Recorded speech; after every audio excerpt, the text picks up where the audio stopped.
Okay, welcome back to Hanging with Mangg. I am Mangg.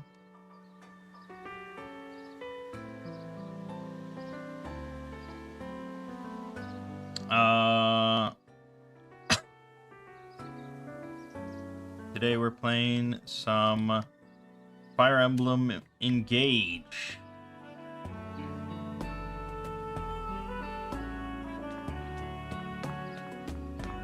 I have real problems with it's not the controller, it's this fucking USB cable. Specifically this cable. I gotta replace it.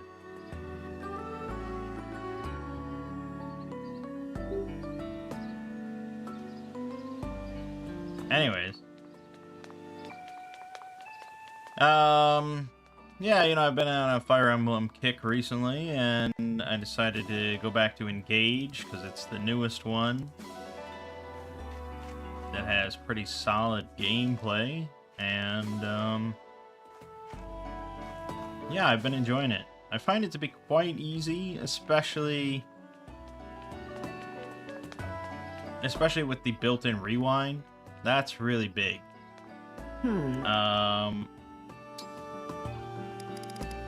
With few, I'll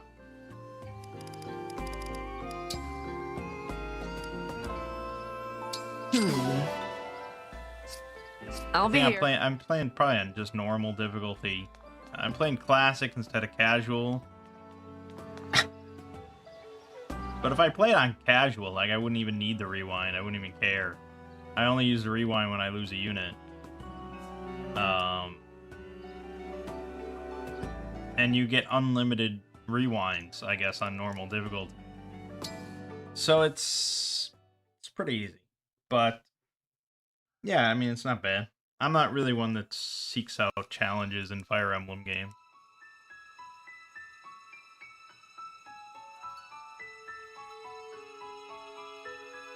Yeah, see,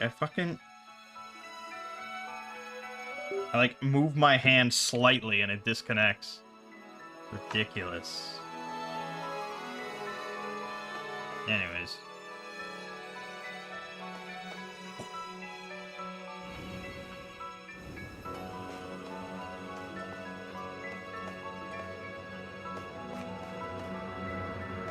I wonder how they are ever going to, reinvent Fire Emblem, Because that's popular nowadays with long-running series. It gets, sort of reinvented for a modern era, like Monster Hunter and Zelda and...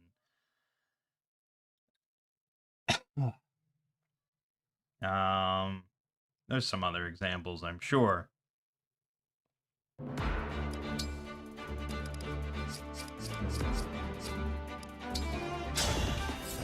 I'm sure... I don't know. I hope they don't go too far in the direction of, just trying to, emulate Three Houses as much as possible, because that was the most popular. You got it. I hope that, My will is firm.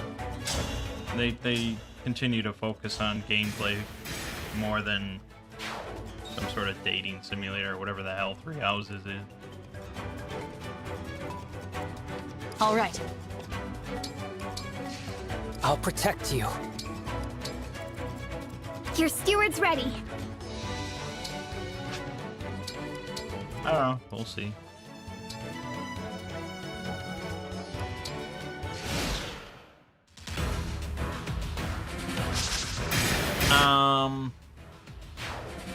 So, this week, this channel, we have more Elden Ring, of course. Elden Ring goes on forever and never ceases. And we also have some Fire Emblem Sun God's Wrath.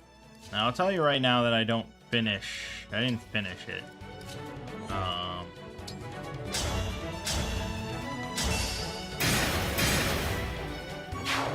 I gave up halfway through. But, there's still a decent number of videos there, so It's something to watch.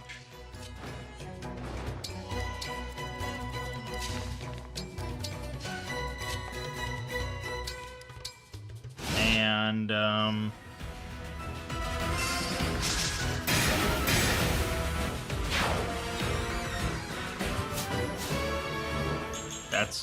that's kind of that's it. That's all there is to say about that.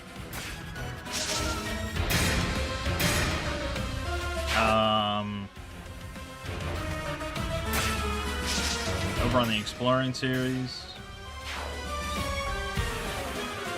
put out the World War I video, which was pretty well received, I think. You know, Rounder House writes some good shit, so let's not delay.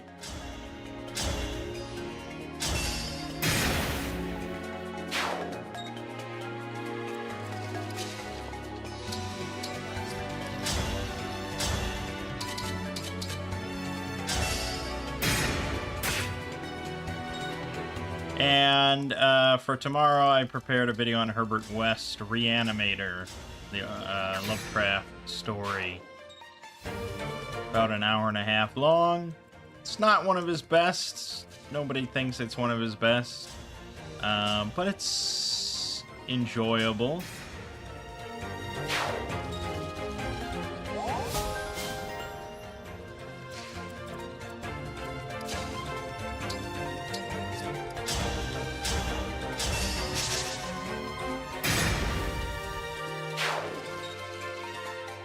It's enjoyable enough.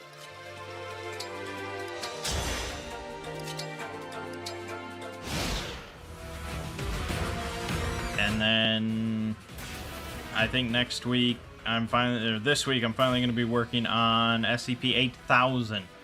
It's been a long time coming. The contest ended a while back, but I finally had to just say, like, enough is enough. We got to do this.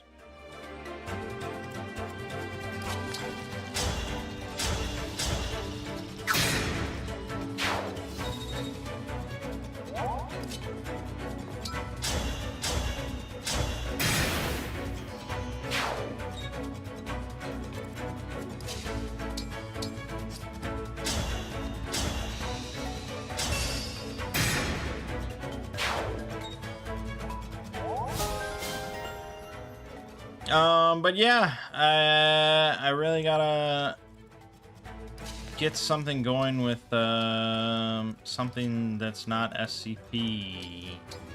Viewership is dwindling. Someone randomly messaged me the other day just telling me that I fell off.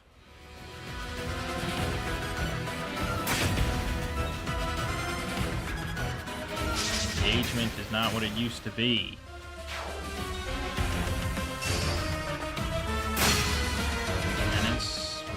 Like I said, it's not just me, it's SCP. People aren't as interested in it.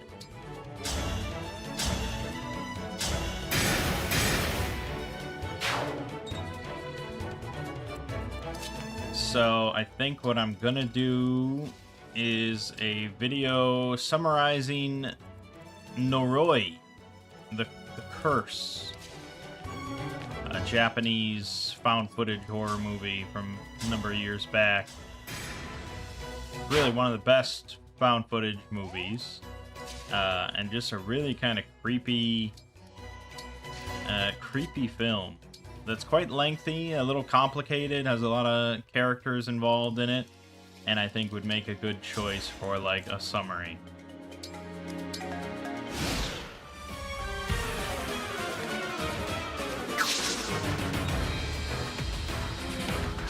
I was going to do The Witch, but I think The Witch has probably been summarized and explained quite a bit. It's kind of a bit popular movie.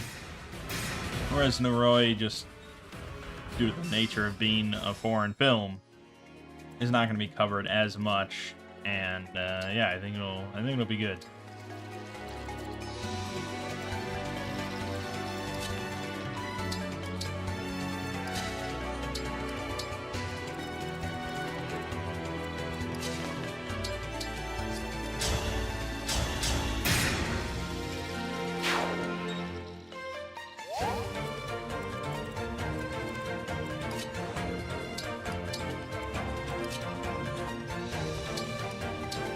So, yeah, I will have to get to work on that. I gotta buckle down and all that.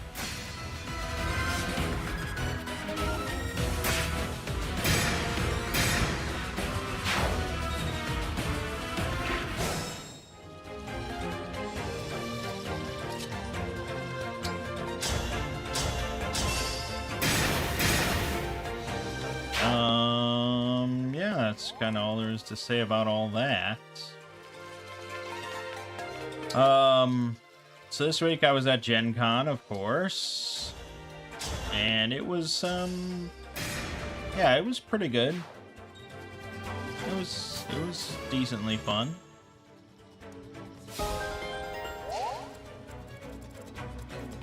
But I don't think I think we're gonna be skipping next year.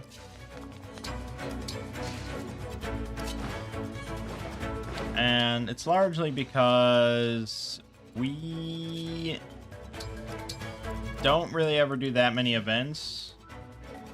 You know, we do like a few events every year.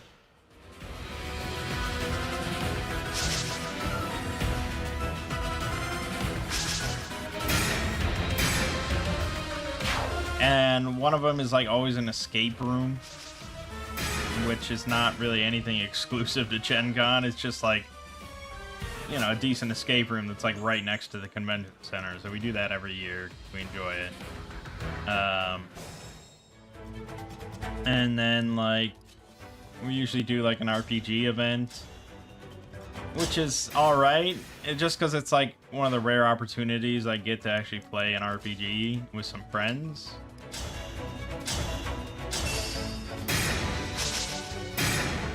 And then this year we actually got into a mega game, which was a big deal. We've been trying to get into that like every year. Finally did.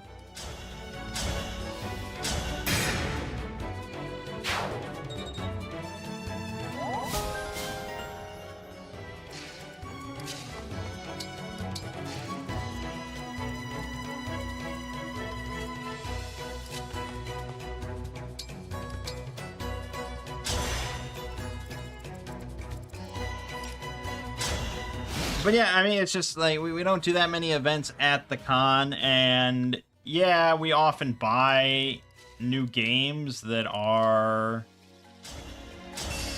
like exclusive to Gen Con, like they're launching at Gen Con, which is pretty cool.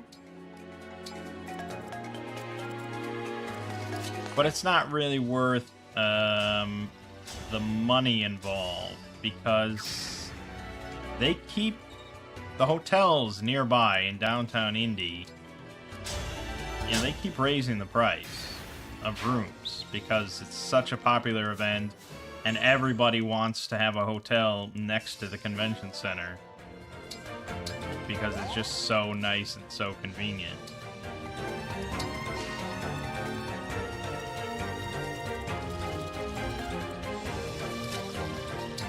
And they realize that. They've realized that they can charge basically whatever they want.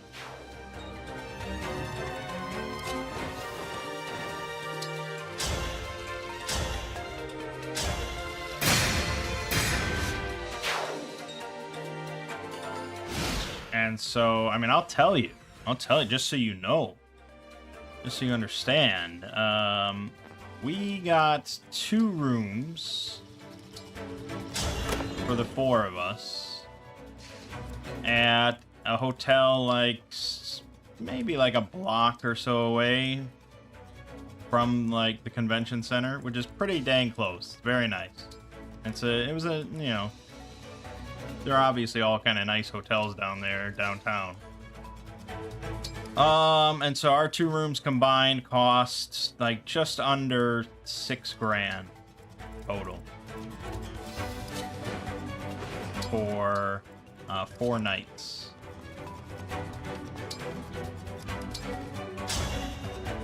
It's just an outrageous amount of money. It's like $530 a night per room. And so you can take a lot of trips to a lot of different places and have a very nice time with that kind of money. And you know, it's just like, why are we paying this amount of money to drive like 4.5 hours and then sit in a hotel and play board games? We could do that at home. Oh, I was gonna destroy that. What are you doing?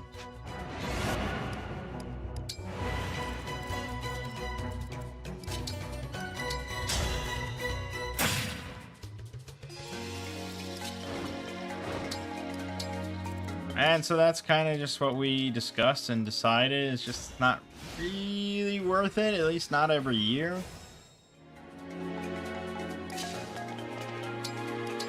So I think we're skipping next year, and we're just going to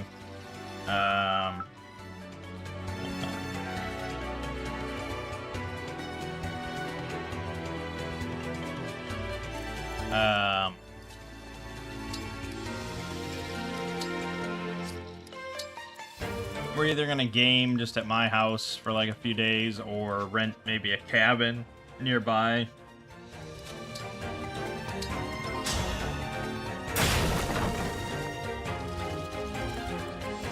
Because all we mostly care about is just like spending a few days together, just playing board games without interruption.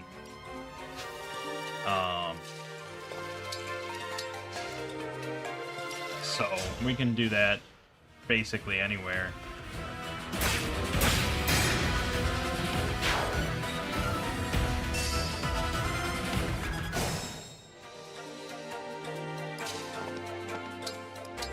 But anyways, yeah, so the Mega game, that was the big thing, because we finally got into it. It's a very exclusive event every year. Specifically, we've tried to get into a Mega game called Watch the Skies. And a Mega game, if you don't know, is sort of just like a large... they were like usually like 50 plus people in a span of like, I don't know, this one was 6 hours long.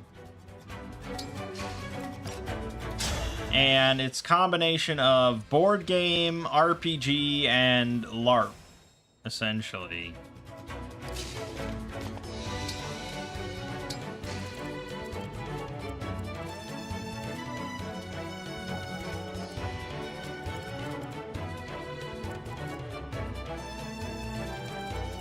Tricky dicky.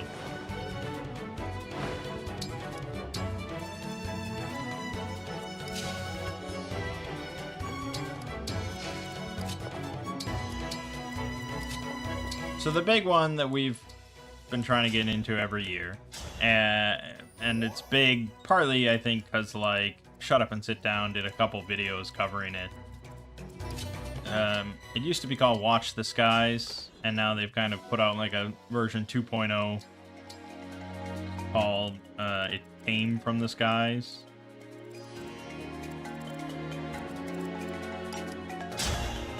And it involves groups of players, usually like groups of 4 players in a team that represent a different country.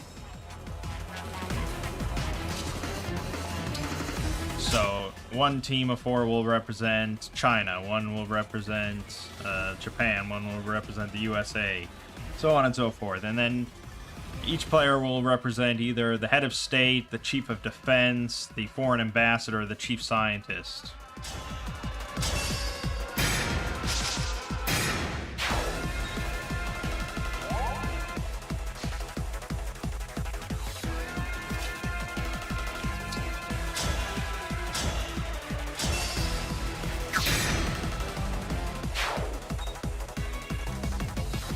And it's sort of like a mock UN kind of thing. I mean, the UN is a part of it. The foreign ambassador, every round of the game, they have to go to the UN and sort of discuss global issues that are going on. But yeah, each role has their kind of own responsibilities. You know, this chief scientist is trying to research new technologies for their country to help them in different aspects. You know, the chief of defense is managing troop movements across the globe and, like, kind of playing Risk, sort of. You know, they've got, like, ground forces and navy fleets and interceptors that they're positioning around. The foreign ambassadors handling the UN and, you know, relations with other countries and stuff. And then the head of state kind of manages everything, you know. They get the money every round that they dispense to different members of their team because everybody needs money for different things, and you only get so much money. Although the German team in our game was fucking flush with cash the entire game. The German head of state was basically just walking around and, like, fanning himself with his stack of cash.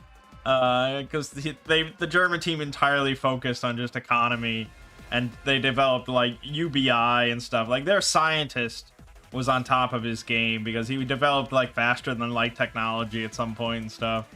It was quite ridiculous.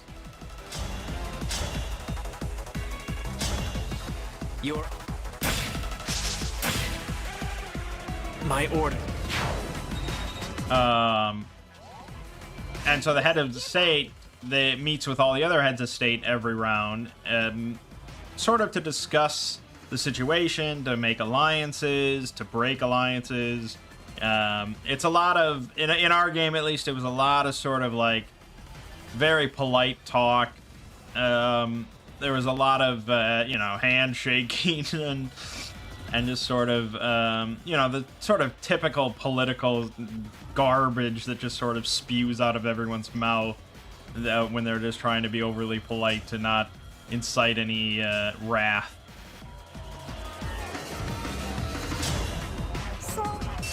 But then they have their own map of the world, and heads of state get to launch operatives, which is basically the real RPG element of the game. An operative can do essentially anything the head of state can think of. So it can spy on other countries, it can steal technology, it can sabotage, you can also just, like, incite riots, you could plant, you know, false flag attacks, you could fucking smuggle nukes into another country to detonate them, you could build observatories on, you know, basically anything you can think of could be an operative that you write down on a card, and then you hand it to the control member, you know, basically one of the GMs, and they read it over and they discuss it with you, and generally anything is possible. It's just a matter of, like, how much it's going to cost you or how difficult it's going to be. And then you kind of place operatives across the board, and you can sort of either place it publicly so everyone knows that that's your operative, or you can do it anonymously so no one knows whose it is, but it's harder for you to succeed. You get a penalty on the dice roll. I actually never did an anonymous thing. I wanted people to know. But if it's not anonymous, and, like, China places something in your country, it's like you go to the head of state of China and you're like, do you have any comment on that? And then they give you some political nonsense, you know, of just like, oh, well, we're doing this and blah, blah, blah, you know, and it's like, okay, that's obviously not the truth. But sure, what can I say? I can't, like, punch him out or anything, you know?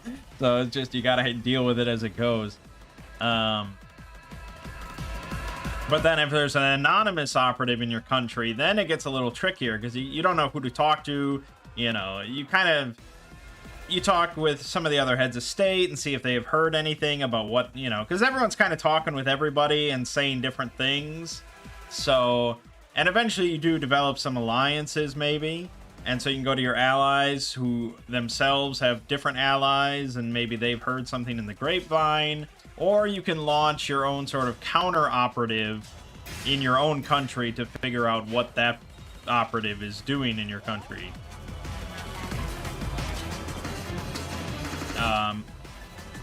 And yeah, I mean, I'll be honest, the head of state role, I think, is by far the most fun. At least for someone like me, that, you know, likes just doing crazy shit in RPGs and just coming up with wild things to do, and then just seeing how the GM deals with it. That's the head of state role, really. Because there's just unlimited options.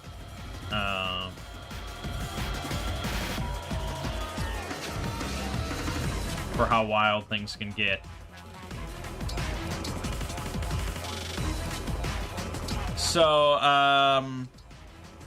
yeah, there were a lot of new players in our game, and we were new, so that was good. And it was just kind of a bit of a learning experience for everybody.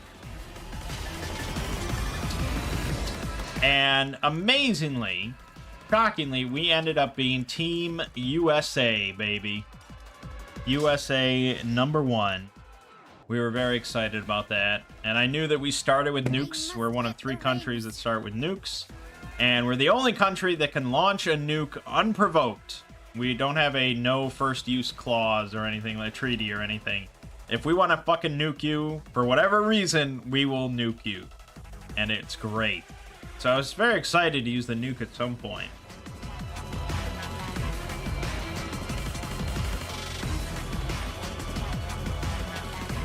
And we were very concerned and bothered immediately by the Chinese team, the team representing China, because they all came in wearing suits.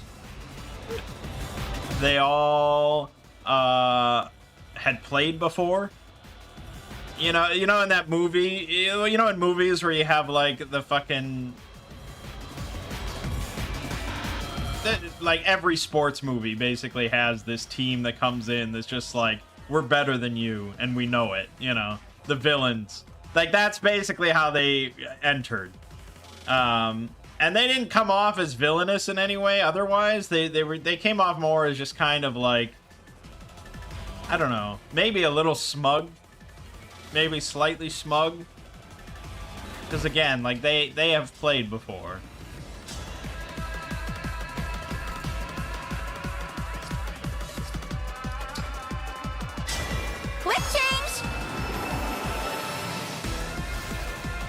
And they were playing China, and nobody likes China.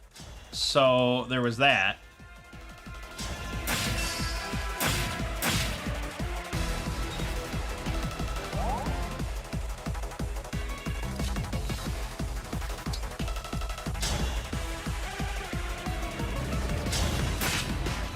So, yeah, like, I didn't really care for the Chinese head of state because he was very kind of boisterous and vocal, and like turn 1 he was already launching operatives into my country. So I didn't really like him, even though like he kind of came off as very friendly, but I was like, this is a fucking act. I don't buy it for a second. You know. And then, you know, going back to the rest of my team, like all of them also complained about the other Chinese members of the, you know, the team, like the scientist, the ambassador. It's like, yeah, fucking China, man. And then talking with all the other heads of state later, it's like, yeah, no one trusts China. And as it turns out, we found out later at the end of the game that basically the Chinese team, their only goal the entire game was to establish world peace. Like, that was it. That was their whole goal the whole game. But no one trusted them because they came in wearing suits and they played China. Had they been playing, like, I don't know, Brazil or something, it's like, all right, you know, whatever. They're probably fine.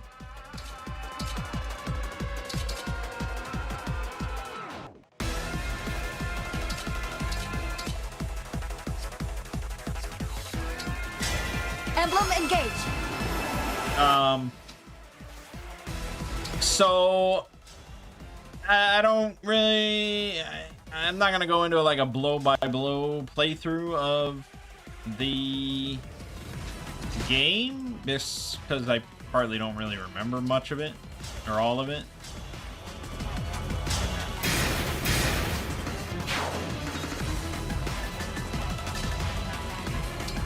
But yeah, so it's sort of a mock UN sort of thing. Everyone's representing countries, and then there's a couple players representing like the world media and stuff that kind of go around and interview heads of state and stuff and try and like get into the nitty gritty of what's going on, and then they announce it.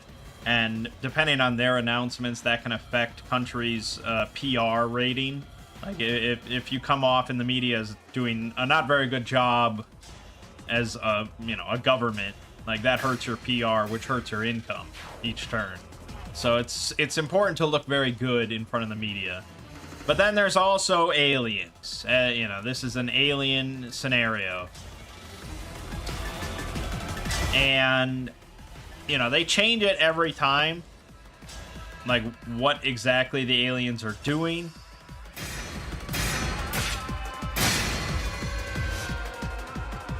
What? So sometimes, the aliens could just be straight up invading, hostile. Sometimes they could be here on like a research mission. There's all sorts of like scenarios that they've come up with over the years. And if you watch the Shut Up and Sit Down videos on Watch This Guys, you can see that the scenario changes like every time. And so at the start of the game, like you don't know. You don't know because round 1, aliens are not present, really. Like, there's nothing you can do to act upon an alien threat or presence. And you just kind of have to slowly discover what exactly the aliens are up to and where they are and what they're, what they're all doing.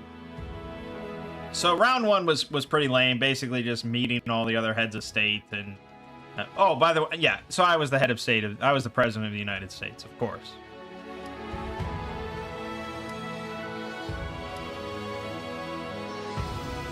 And,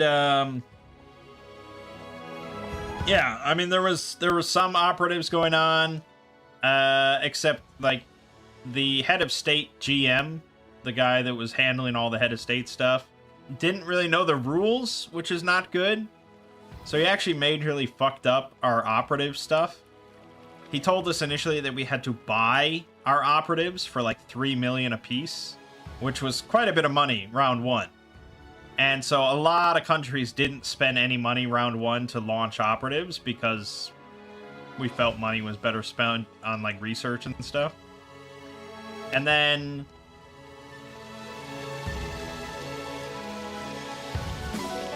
like partway through round 1, he realizes that you're actually supposed to start with 2 operatives, which changed everything. No one was really pleased to hear that because we had already given out all the money to other other team members. So that was a pretty major fuck up. So yeah, almost no one launched operatives on the first round except for China, who invested like half their cash on operatives and like were investigating the US. And that's why I just immediately did not care for China.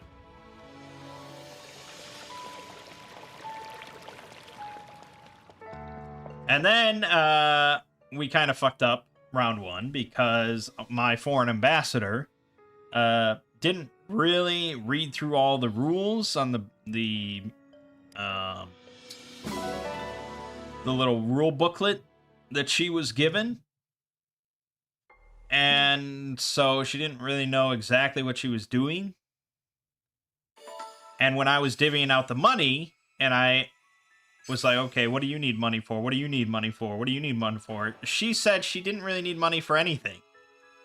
And I said, okay. I mean, I was fine with that because I had limited money to give out.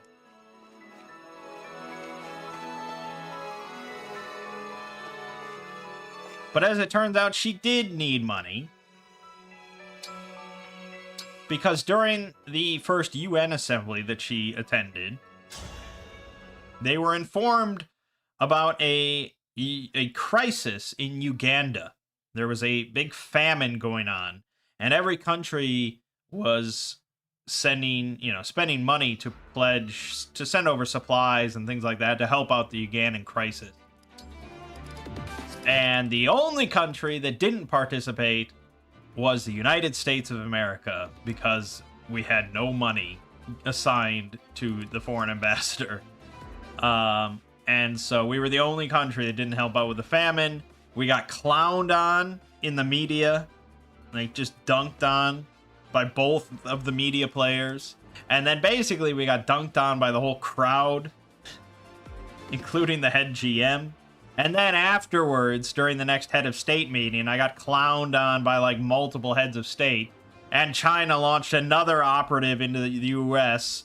And when I asked him about it, he said that he was investigating as to why exactly the US didn't send supplies to the Ugandan famine. So, yeah, I had a stern talking to with my team about how we wanted to look as good as possible in the media to avoid situations like this. We were never, after that, I think, mentioned negatively in the media. But we were never mentioned positively either. We just didn't really do much to upset things. And so anyways, time goes on, and we discover that the alien, UFOs start showing up. And that the first like half of the game was very exciting. When you're just kind of in that discovery mode and just figuring out like, oh shit, there's aliens here, and UFOs are like popping up in Cuba and Iceland and Russia, and it's like, oh shit. And then you got this like back and forth. And you go back, after meeting with the heads of state, and you go back to your team at your table, and you're like, oh shit, so this just happened, and this guy said this, and this is happening over here, and it's like, oh fuck, you gotta handle this. Like, very exciting. And I think, like, everyone in the room was feeling that. Like, spirits were very high during that whole thing. Because it's a very exciting thing, because it's just this, like, spontaneous, ongoing RPG thing that you don't have all the info, and you're slowly trying to like peel back layers, and there's just so many like plates to juggle, like, because I'm trying to manage my team, I'm trying to figure out what my scientist is doing, what he's researching, I'm trying to coordinate troop movements and stuff with the chief of defense, I'm trying to make various alliances, and you kind of have to have your foreign ambassador help you out with that. There's limited money, and you're trying to carefully handle that. And then I'm like talking with all these different heads of state and like trying to form alliances, but you don't know really who to trust or who's gonna fuck you over or anything like that. And you're sort of just trying to like play that out. And then you have operatives occurring in both your country, but then also there's like operatives happening in other parts of the country. And it's like, okay, what do they know that I don't know? And so there was like this little flurry of anonymous activity in Iceland. And it's like, okay, well, what the fuck is going on in Iceland that I don't know about? So then I launch an operative into Iceland to figure out what's going on there. And it turns out that Russia's spending a lot of time in Iceland building observatories. Because, they know about some alien presence and stuff like that. And then we hear about, UFOs showing up over Russia, and China and Russia are like flying their interceptors past it, and the UFO just like vanishes. And then like there's a dogfight over Iceland from a UFO that the UK sent in some interceptors and blew up the UFO. And because the US happened to have agents in Iceland at the time investigating the Russian activity there, we actually managed to pick up some fragments of the UFO that was destroyed, which was really sort of serendipitous. That was great. And then Russia decides to just publicly announce to the media that they're building observatories in various parts of the world because of the alien presence. Even though the public was not aware of the alien presence at this point, and usually governments would really try to keep that hush-hush. So Russia took a huge PR hit for that, for leaking that information. And also, there's like a global terror level that keeps rising as the global population becomes more and more panicked over the alien presence and stuff.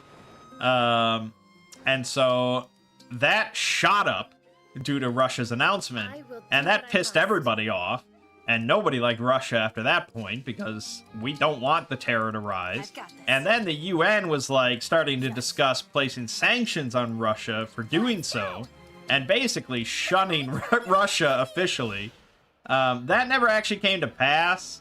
I think because oh fuck, everyone felt kind of bad for Russia, because I don't think they really understood what they were talking to the media about and really the ramifications of it. So I didn't really feel like pushing forward on the sanctions. If it was China, I'd say, yeah, fuck China. But the Russia head of state, he seemed like an alright guy, so I felt bad.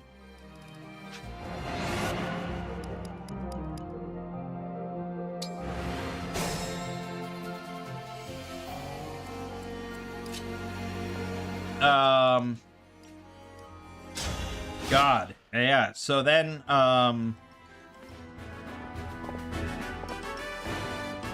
yeah, Russia started going around and asking every other country if they wanted to put in funds to help build these observatories.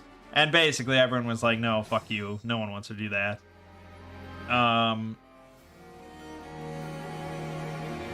Then, yeah, so I wasted so much fucking money chasing red herrings and shit because there was an operative on the eastern coast of the US, an anonymous operative.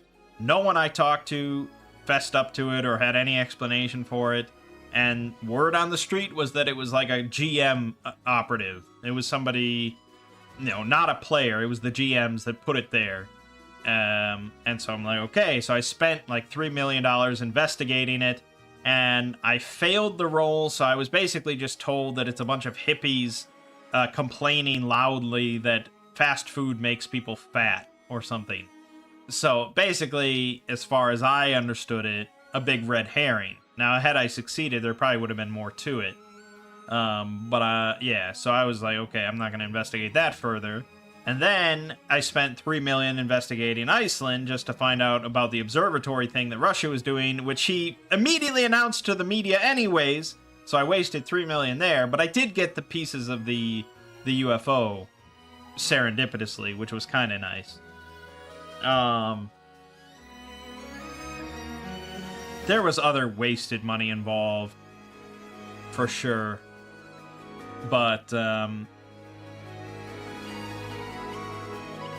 money that should have gone to the Ugandans, of course.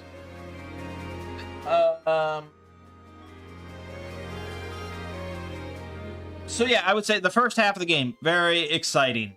Because no one really knew the whole thing of what was going on, and there was a lot of uncertainty in the air, and there was a lot of potential in the air, you know? A lot of potential in the air.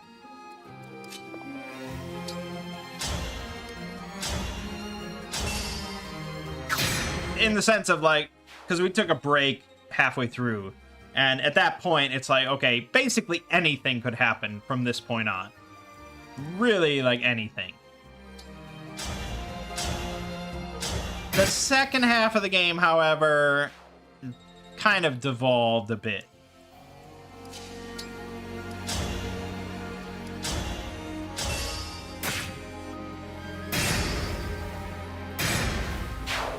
Because basically what happened was, and I'll summarize everything here. The aliens came here chasing after some traitors of their own species. Okay? Some members of their species, generations back, had committed some terrible crime.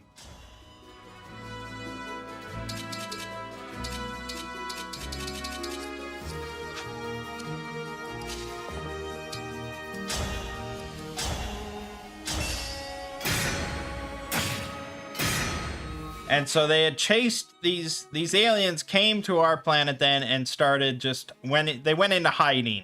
I want to say in Uruguay it ended up being. They had like some small community of these aliens that were in hiding. And now these other aliens have arrived to hunt them down and eradicate them. But rather than, you know, wiping out basically the whole planet just to get at these traitors, these aliens were very polite, very kind, not hostile in any way, and they basically just wanted to, you know, inform humanity of what exactly they were here for, what their goals were, and hoped that humanity would kind of assist a little bit. And that's basically it. And then the aliens that were in hiding you'd think would be like real terrible bastards. But they just wanted to be left alone in Uruguay, and they really didn't want anything to do with anything. So once that started to slowly reveal itself, and we actually ended up having one of the aliens, like, at a UN meeting, just kind of openly explaining everything and being very cooperative and very helpful.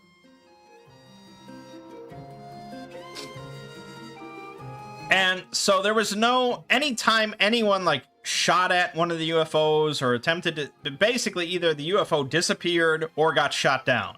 There was never any counterattack. The aliens never did any hostile action or reaction of any kind throughout the entire game. Okay. So that was just nothing. Like nothing happened from that.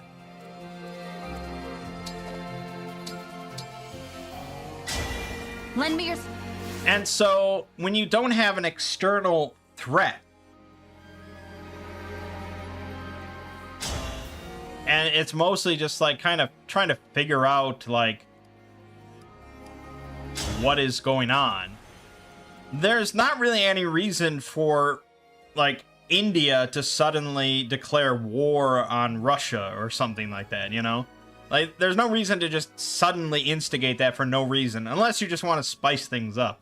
Which is somewhat valid, I would say. But everyone was very polite, and everyone was doing nice things. I mean, China was trying to get world peace established, and us as the US, after that disaster of a first round, we're just trying to look good in the media and get our PR up and stuff. We weren't going to suddenly declare war for no reason. And I actually ended up, in the first half, launching signals into space, declaring, you know, hey, aliens, you know, we don't want to fight we don't want to fight. Let's have some peaceful discourse. Come down here to the US and we'll talk.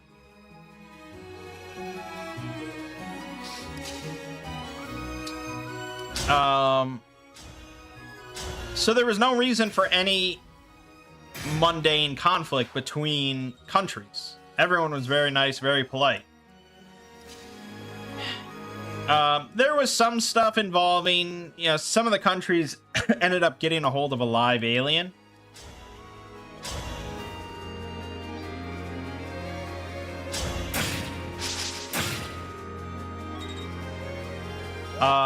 And then there was, I think, one country, I don't know, I still am not sure if this was just a rumor, if it was ever substantiated, but it was said that France launched an operation and ended up assassinating the alien for some reason. I think possibly it was more of just a botched, like, kidnapping attempt.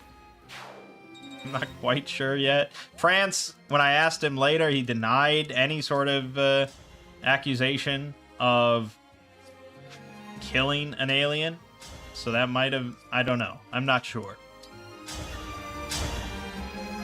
China, however, did attempt to kidnap the alien, and it was killed in the attempt. Although I think he later, in the media, he played that off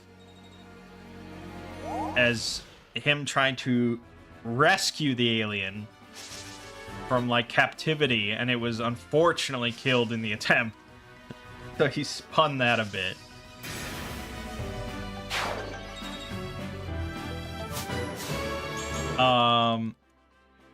I wanted to get a hold of a live alien, absolutely, but and as I was about to launch an operation into France to steal their alien, he like spent $6 million fortifying it against all theft attempts. So it's just like, all right, no, that's not gonna happen.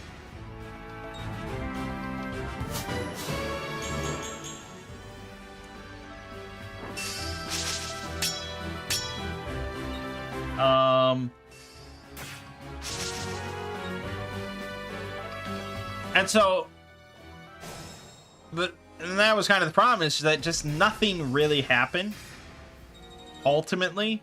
And I said afterwards that basically the way the scenario was set up and everything, if none of our countries did a single thing throughout the entire game, it would have ended up with the same result at the end. Like, yeah, we did end up finding the trader base, sort of. But that's only because the aliens told us that, like, okay, they've narrowed down the trader base to being in one of these 3 South American countries. And it's like, okay. So, of course, you know, we just started launching operatives into those countries, and we narrowed it down to one of them.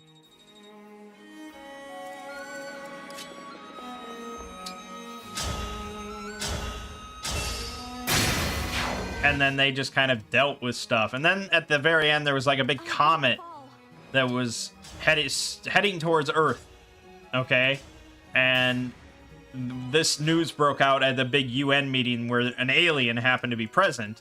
And they asked the aliens, like, okay, well, how about you aliens take care of this comet for us and we'll cooperate with you? And he's just like, okay, no problem. And it's like, okay, that nullified that pretty easily.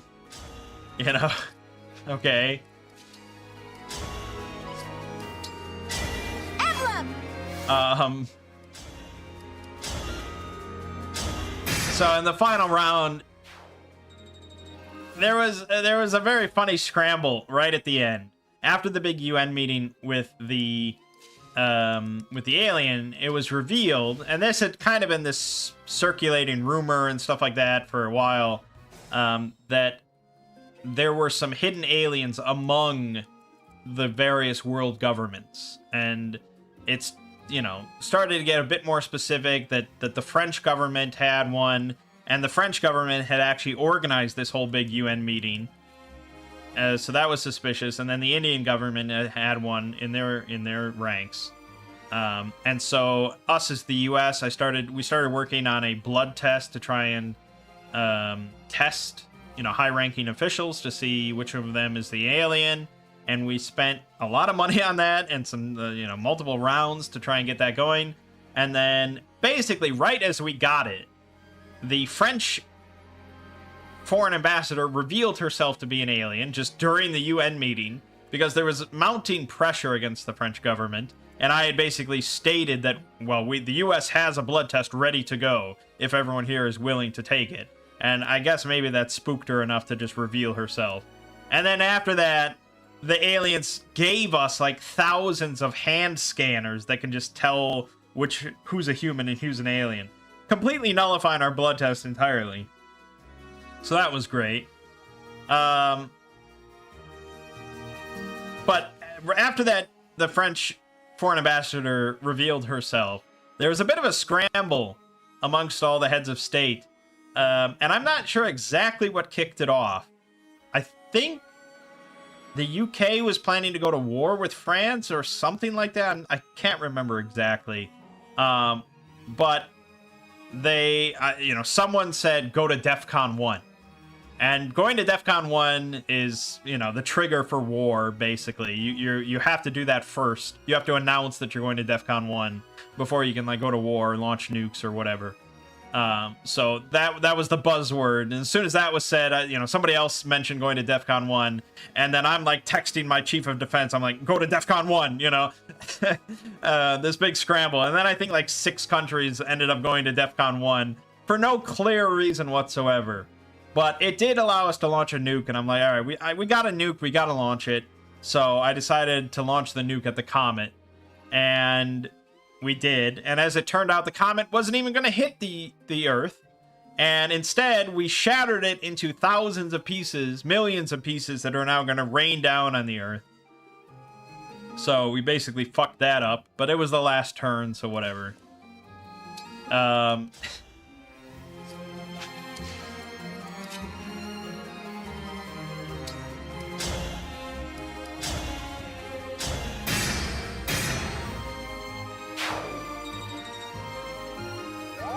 And, yeah, so I really enjoyed it overall. Yes, I wish it was a better scenario. I wish there was more happening, more conflict happening.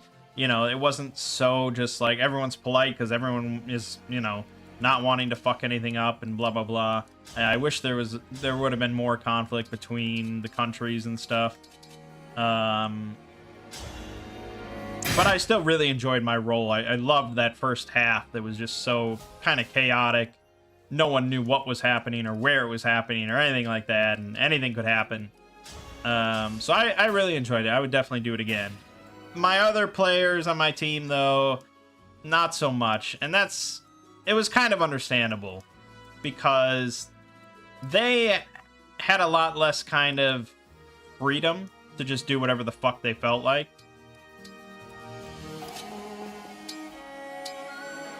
And, like, my chief of defense, he basically had nothing to do the entire game because there was nothing to fight.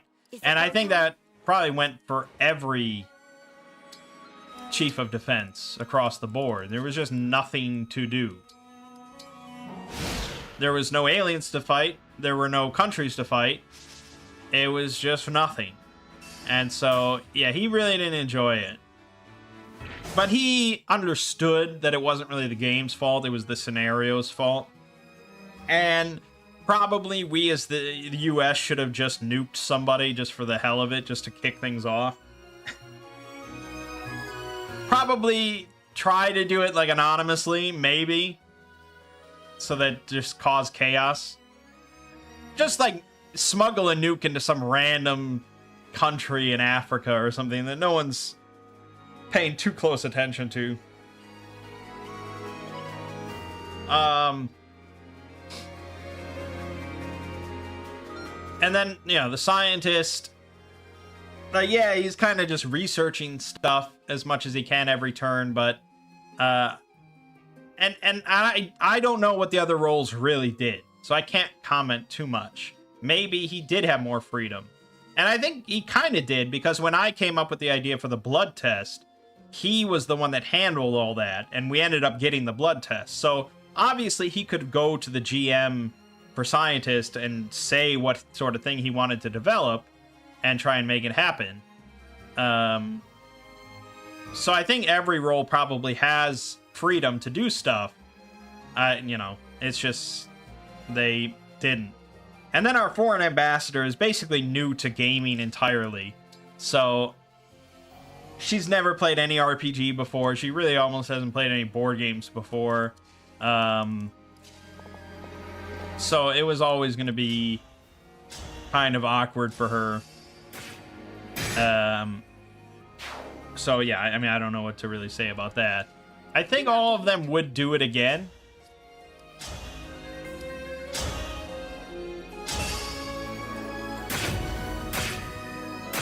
Just because we all acknowledge that the scenario wasn't great.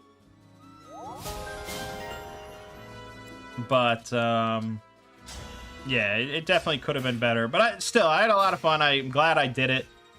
I'd like to do it again. There were definitely a lot of fun people in there, at least among the heads of states. We ended up in a full alliance with Japan, and the Japanese guy, he was really cool. He was fun. The whole Japanese team all wore matching Hawaiian shirts, which was fun. And we were also in a full alliance with Brazil. And we were in a full alliance with Germany. And like I said, the German head of state was a character. He basically never interacted with the aliens in any capacity ever. And he basically just tried to make Germany into a utopia. So they had faster than light technology. They had completely clean energy. They had a UBI at the end. You know, he was just waving stacks of cash. That he had maxed out his PR. He had maxed out his income. He basically won the game, more or less. It was really funny.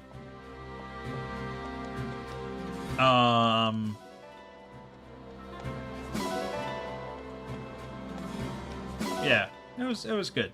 It was overall good for me. I think it's a really awesome experience, though. Like, if you like RPGs and stuff, definitely try to get into a mega game at some point. It's the sort of thing where it's like, I can kind of see where LARPing could be fun, except I don't want to swing swords or, like, throw packets of birdseed and shit. Like, I like this that was just more, like, talking and, like, scrambling, you know. there's probably LARPs that are just this, you know, more or less this, but this was nice and condensed to a single day. And the time really flew by, to be honest. Like, I wish I had twice as much time. You're just constantly scrambling, talking with your team, dishing out money, you know, talking to heads of state, trying to organize everything, trying to figure out everything that's going on. And it's just, there just never seemed to be enough time. And I wish the game had gone on twice as long, because I think things could have developed a lot more. And my game just crashed. Perfect. Have I played Fire Emblem Path of Radiance? Yes, I've beaten it. I think it's a pretty solid Fire Emblem. Certainly not my favorite, but it's up there. It's a very good one. So that was the Mega Game experience. We did an escape room, which we actually failed, and I think that's like the first one at Gen Con we've ever failed. So that was surprising. And then we did an RPG session, a Dungeon Crawl Classics, which was pretty fun. There was 7 of us. It was a funnel, so 7 players, each having 4 characters at the start, 28 characters involved. And I feel for a funnel, what you should do is that each player has like one character at the forefront at any given time. And that's the character they're kind of controlling. You know, they have access to the other ones if they come up with something, they need access to their stats or inventory or something. But really, you kind of have one guy at the forefront so that it's manageable. But our DM had all 28 in play. And so each player went down during like combat and said what each of their characters was doing. It was insane at the start. And I don't know how he managed to like keep track of everything. His notes were nuts. Its sequel, Radiant Dawn, I have not beaten. I didn't care for as much. I'm gonna have to give it another try at some point. I'm not sure why I didn't care for it quite as much. I think it was a little harder, and I just, yeah, maybe I got turned off for some reason. I also just really find it kind of bland looking. Yeah, I don't know. The graphical style of those two. Yeah. Meh. But yeah, it was a fairly standard dungeon funnel, you know, that we had to just kind of, we actually started in the middle of the dungeon and had to escape. And there was like this masquerade ball going on with all these nobles that were sacrificing us to demons and stuff. So of course, I can't just like go through and fight in combat and stuff. I have to do something weird. So I ended up picking up this like ornate chair in one of the rooms, and my plan was to have my 2 dwarves carry it out through the ballroom where the masquerade ball was going on, and just pretend to be like servants carrying this chair. And I crit on my luck roll when I was carrying it through the ballroom, so no one really paid attention to me. And I got to like the exit doors, but then all the other players, you know, basically came through into the masquerade ball, and that's when chaos broke out. And for whatever reason, I think the DM picked on me a little bit. Some guard chucked a chair at me, at one of my dwarves, and instantly killed him. So that was annoying. So then my last surviving character, Horace, with 1 HP only, that's all he had, he started running, and he ran through the doors, and he used his shovel to barricade the doors. And I crit on my intelligence roll to bar the doors.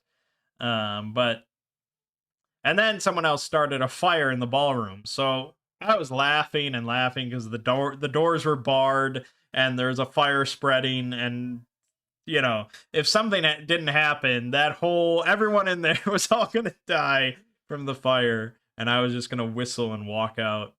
But one of the other players managed to get very lucky and break down the door. He rolled like a 19 or something, and he had a +1 strength on his character, which is pretty rare. So they broke down the doors, and then there was this massive stampede of all the nobles trying to flee from the fire and chaos and stuff. And some players were like trying to fight the guards and stuff, but mostly everyone was just trying to rush out with the crowd. And I was at the front of the crowd because I was, you know, on the other side of the doors. So I turned around and I had a sack full of crushed glass that I like just sprayed into the crowd, to no effect, really. Like, even the DM even said, like, yeah, you definitely blinded some of them, but they're just so crazed, they're all trying to just flee and rush through, and it's like, okay, I guess. I don't know. Initially the plan for the crushed glass was to torture somebody, but that never happened. So I figured that was the best case. Um, Eventually, most of us actually ended up getting outside of the dungeon, but then basically it was just came down to a final luck roll. There were a bunch of ships because we were on this little island, and most of the ships were filled with guards that would recognize us because of our robes or whatever and would just kill us. But there was one ship that we could manage to escape on, so it just came down to a luck roll, and everyone had burned the shit out of all their luck. So only one character survived the ordeal. Yeah, but yeah, it was still fun enough. It's fun to go there and kind of just give the DM an experience they probably haven't had before. I can guarantee that DM never had anyone try and just walk through the ballroom carrying a chair and pretending to be servants. And when the fire broke out and the doors were barred, he even said, like, okay, I'm not sure how we're going to sort this out, but we'll keep going. He was a good sport about the whole thing. He was actually a pretty solid DM. I got to give him credit. Compared to like the first guy that we had DM years back, who was just atrocious. Yeah, this guy was pretty good. Um, yeah, and aside from that, yeah, we just played some board games, and that's pretty much it. So, yeah, some more Elden Ring and Fire Emblem this week. Herbert West Reanimator by H.P. Lovecraft tomorrow in the Exploring series. And that's that. My name is Mangg. This has been Hanging with Mangg. I'll see you fine folks next week.